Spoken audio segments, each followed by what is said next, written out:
Seja bem-vindo ao canal, inscreva-se e seja você um colaborador na divulgação dessa obra e na edificação do Reino de Deus. Sua ajuda muito nos alegra e nossa oração é para que o Senhor te abençoe e supra suas necessidades em Cristo Jesus.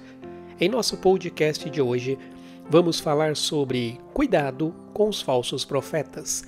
O texto de nossa reflexão encontra-se em 2 Coríntios, capítulo 11, verso 13 ao 15, do qual vou destacar o verso 13. Pois os tais são falsos apóstolos, obreiros fraudulentos, disfarçando-se em apóstolos de Cristo. Não é de admirar, porque o próprio Satanás se transforma em anjo de luz. O mundo gira e parece que a história se repete. Assim como já dizia o escritor de Eclesiastes, a história simplesmente se repete. O que foi feito antes será feito outra vez. Nada debaixo do sol é realmente novo. Na época do apóstolo Paulo, havia muitos pregadores itinerantes que divulgavam uma série de filosofias, visões de mundo, religiões ou cultos. Muitos deles apenas visavam obter o dinheiro de seus ouvintes. Um bom orador, ou como se diz nos dias de hoje, palestrante, tinha seu valor pela quantidade de dinheiro que ele conseguia arrecadar do seu auditório. Um bom orador podia arrecadar uma grande quantidade de dinheiro, mas um orador medíocre nada conseguia.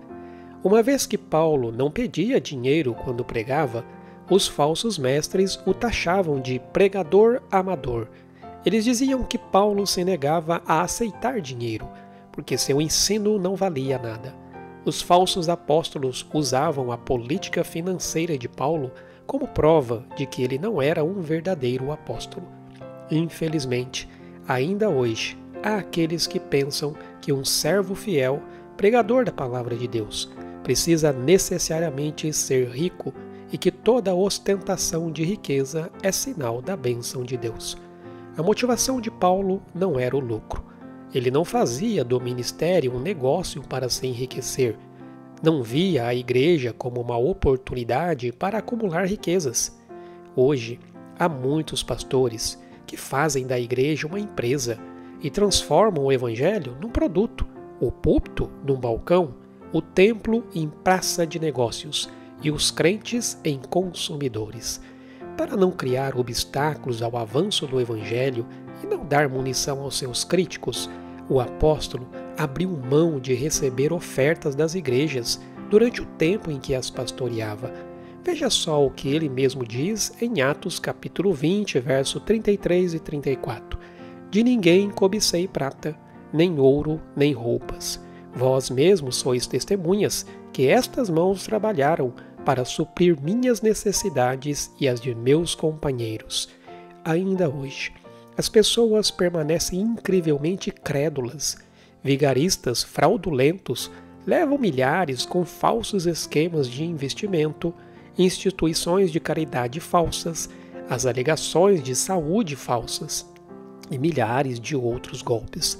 Eles seduzem suas vítimas através de uma variedade de meios, tais como telemarketing, anúncios, e-mail e agora o meio mais utilizado, as redes sociais. Aqueles que não compreendem a verdade são incapazes de discernir o erro. A ausência de discernimento é uma consequência lógica da ignorância das Escrituras, porque discernimento envolve a aplicação do conhecimento bíblico.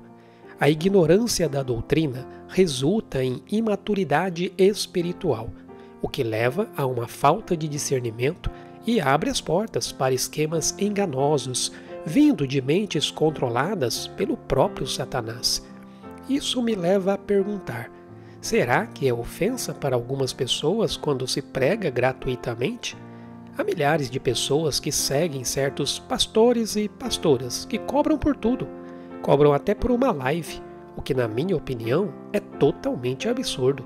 Será que o ensino fica mais atrativo para as pessoas quando é cobrado? Uma coisa é oferta voluntária, e isso é bíblico. Outra bem diferente é cobrarmos para entregar certas revelações ou orações. Isso não é bíblico. Veja o caso de Eliseu e Naamã. Então Naamã e toda a sua comitiva voltaram para onde morava o homem de Deus. Ao chegar diante dele, Naamã disse: Agora sei que no mundo inteiro não há Deus senão em Israel. Por favor, aceite um presente de seu servo. Eliseu, porém, respondeu: Tão certo como vive o Senhor a quem sirvo, não aceitarei presente algum. Embora Naamã insistisse, Eliseu recusou. Após ser curado, Naamã quis recompensar Eliseu, mas ele se recusou a receber. Que possamos ser honestos conosco e com Deus. Devemos sim ajudar os ministérios, ofertar na obra de Deus, mas analisemos se não estamos alimentando lobos que dizem fazer a obra em nome de Jesus. Obreiros fraudulentos dobram seu comércio, disfarçando-se em servos de Cristo para enganar os ingênuos e sem discernimento. Na realidade, esses obreiros fraudulentos são servos de Satanás, que se disfarçam em ministro da justiça.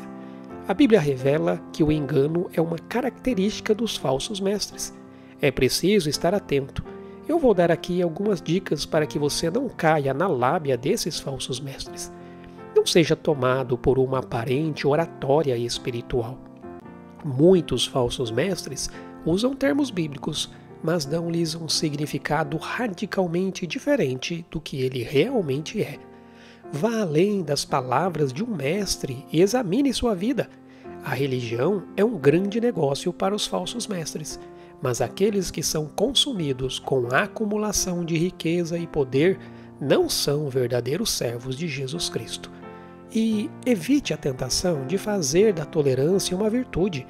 A tolerância é a virtude suprema para aqueles que não têm fortes convicções.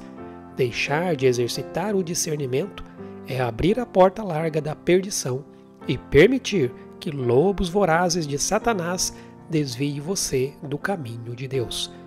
Não seja enganado por esses falsos profetas. Fique com a palavra de Deus e o verdadeiro evangelho de Cristo. Faça como os crentes de Bereia. Examine para ver se seus ensinos estão de acordo com as Escrituras. Que o Senhor te abençoe.